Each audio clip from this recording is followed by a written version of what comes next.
Saya rasakan hadirat Tuhan begitu dekat. Jangan Anda merasa jauh. Persoalanmu bisa menghimpitmu, tapi Tuhan jauh lebih besar daripada permasalahan. Tuhan kita itu problem solver nomor 1 di dunia. Troubleshooter yang tiada duanya. Dia akan selesaikan persoalan kita. Yang percaya katakan amin. Mari kita buka sama-sama firman Tuhan di Matius pasal 11 ayat 28-30 dengan judul Yesus selesaikan persoalan kita. Saya baca ya, tidak banyak ayatnya, hanya 3. Marilah kepadaku semua yang letih lesu dan berbeban berat. Aku akan memberi kelegaan kepadamu. Pikulah kuk yang kupasang dan belajarlah padaku, karena aku lemah lembut dan rendah hati, dan jiwamu akan mendapat ketenangan. Sebab kuk yang kupasang itu enak, dan bebanku pun ringan. Suatu ayat favorit di Alkitab. Di Alkitab Indonesia kita diberi judul Ajakan Juru Selamat. Berarti Tuhan itu yang mengajak orang punya masalah masuk ke hadiratnya. Apakah Tuhan cari masalah? Ya, Tuhan mencari masalah kita.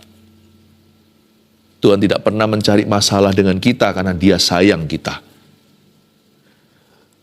Kalau Tuhan itu menawarkan pertolongan itu for free atau bebas biaya. Mana ada di dunia ini jasa tanpa harga. Misalnya kalau kita butuh bantuan hukum, contohnya membutuhkan jasa seorang pengacara, dengan senang hati pasti dibantu, tetapi ada imbalannya. Misalnya restoran, servis yang diberikan, serta makanan yang disajikan. Semuanya itu ada dolarnya. Biasanya kalau orang menawarkan sesuatu, misalnya maskapai penerbangan, itu pasti ada tradingnya, ada nilai tukarnya. Gak ada orang semerta-merta, diam-diam, mentah-mentah menawarkan bantuan. Kalau bukan dilandasi kasih, gak mungkin terjadi. Setiap orang itu, kalau menawarkan pertolongan, pasti mau sesuatu sebagai timbal baliknya. Hanya ada satu yang menawarkan pertolongan sama kita, dan Dia yang bayar. Bukan hanya Dia mengajak orang bermasalah masuk hadiratnya, bukan saja Dia ingin mendapatkan masalah mereka. Mana ada sih orang yang mau memperoleh masalah orang lain? Kalau ada orang bermasalah misalnya, kita mau jauh-jauh supaya jangan sampai kita kena imbasnya. Hanya satu loh. Hanya satu, yaitu Sang Juru Selamat yang mau deket-deket sama orang yang bermasalah. Bukan hanya itu, Dia menawarkan bantuan cuma-cuma. Bukan hanya menawarkan bantuan cuma-cuma, Dia bayar di depan. Ingat Golgota? Bukan hanya dosa kita yang dipikulnya, sakit penyakit kita juga. Dan pemberontakan kita itu ditimpakan ke atasnya, supaya oleh bilurnya kita menjadi sembuh.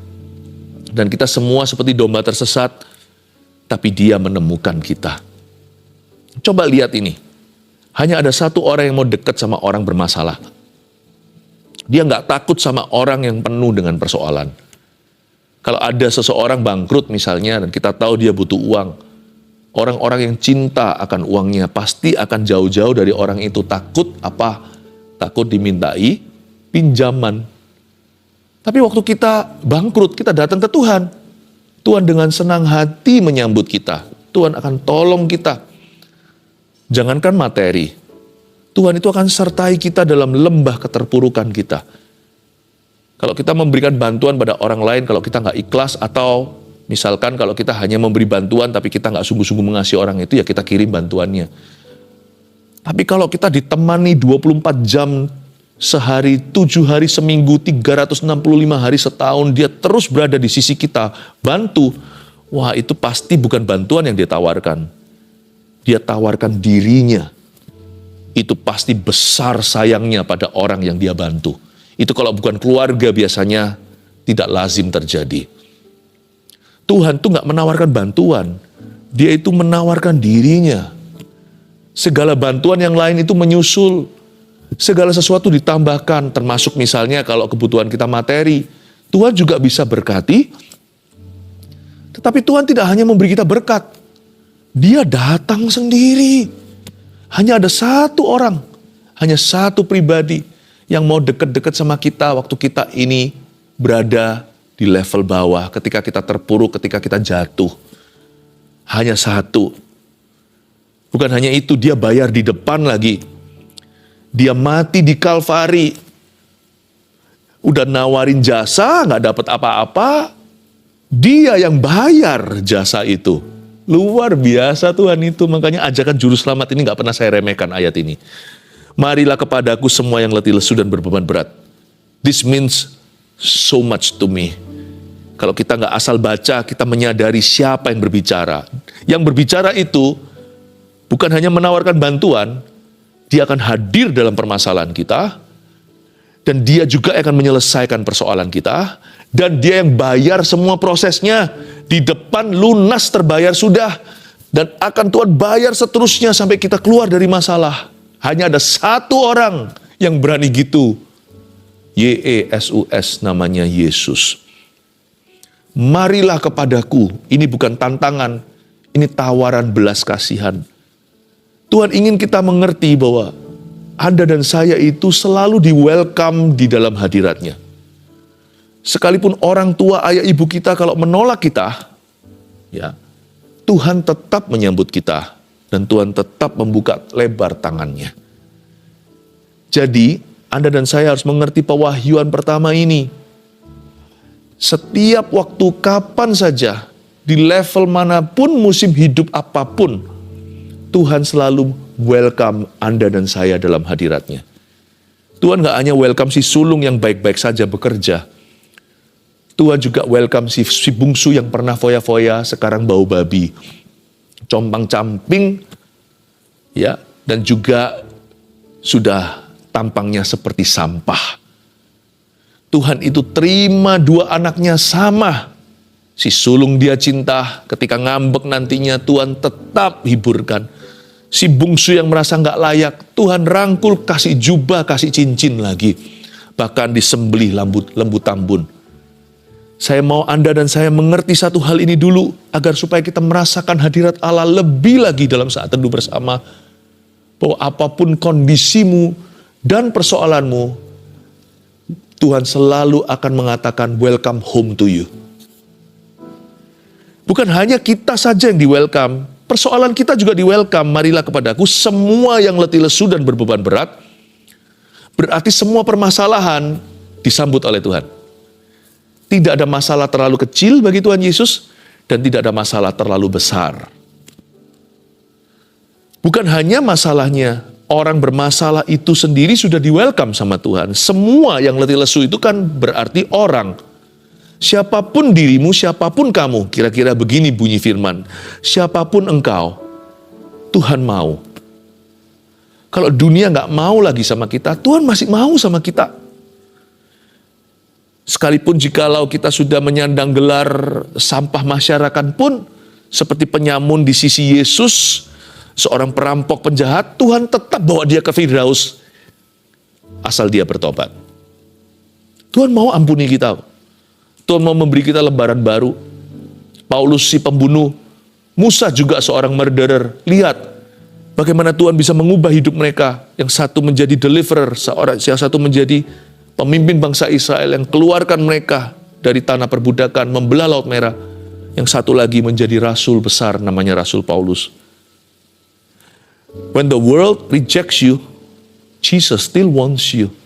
Waktu dunia menolakmu, Yesus masih mau. Karena itu nggak ada alasan untuk bunuh diri ya. Tuhan masih bisa pakai sampah. Tuhan bisa daur ulang kita. Tuhan bisa mengubah kita. Tuhan masih bisa transformasi.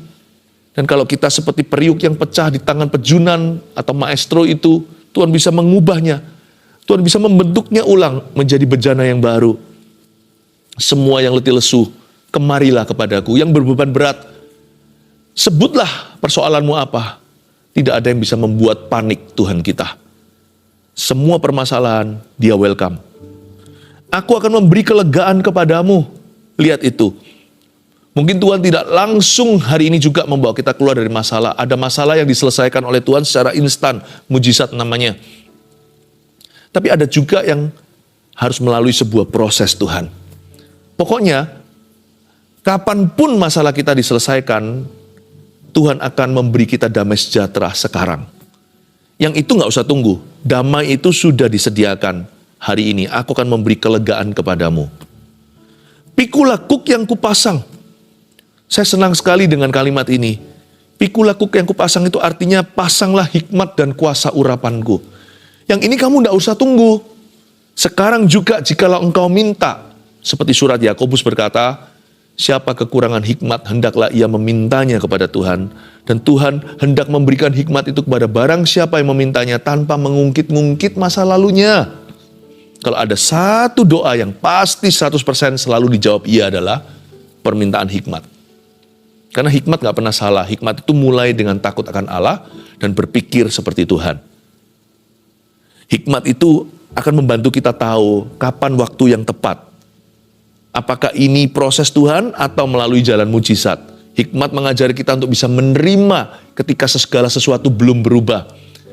Hikmat juga bisa membuat hati kita itu berani berdoa menghampiri tata Allah dan minta kepadanya mujizat. Hikmat tidak membuat kita jadi ragu. Dan hikmat tidak membuat kita kecewa kalau mujizat tidak diberikan sesaat. Hikmat itu bisa menjaga hati kita. Pikulah kuk yang kupasang. Kuk pertama di sini maksudnya hikmat. Pasanglah hikmatku. Nggak perlu tunggu nanti ketika kita sudah keluar dari masalah. Kalau kita sudah keluar dari masalah nggak perlu hikmat lagi. Justru ketika kita di dalam persoalan, berada di bawah tekanan, mintalah hikmat kepada Tuhan. Dan Tuhan akan memberikan cuma-cuma kepadamu. Pikulah kuk yang kupasang. Sekarang juga pasanglah hikmat. Dan terimalah urapan yang baru. Terimalah kuasa. Kuasa itu bukan hanya menengging setan. Kuasa itu bukan hanya mengusir roh jahat. Kuasa itu bukan hanya untuk menyembuhkan yang sakit. Kuasa juga bisa memberikan pada kita hati yang bandel dan tabah di bawah segala tekanan. Pikulah kuk yang kupasang. Tuhan sediakan kuasa pada barang siapa yang minta. Tuhan menyediakan urapan yang baru. Yang ini gak usah tunggu. Pikulah kuk yang kupasang. Dan belajarlah padaku karena aku lemah lembut dan rendah hati. Ini luar biasa loh ya. Janganlah kita asal baca. Tuhan berkata belajarlah padaku. Tuhan gak kirim guru les sama kita. Bahkan Tuhan tidak kirim malaikat. Tuhan juga tidak kirimkan kepada kita textbooknya atau manualnya. Tuhan berkata, belajarlah padaku, bukan pada buku, bukan pada orang lain, bukan pada keadaan, langsung pada sang maestro, pada sang guru. Belajarlah padaku.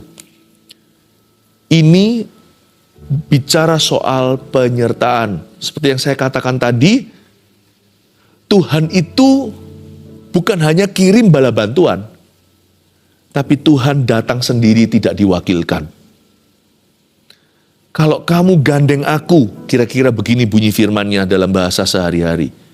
Ketika engkau dalam persoalan, undang aku datang. Jangan hanya minta bantuan, undang aku datang. Aku mau jadi pembantumu. Luar biasa ya. Yesus yang menyuci kaki muridnya itu masih tetap rendah hati. Sekalipun dia adalah Tuhan, kita sebut dia guru, dia gak keberatan jadi pembantu, penolong kita.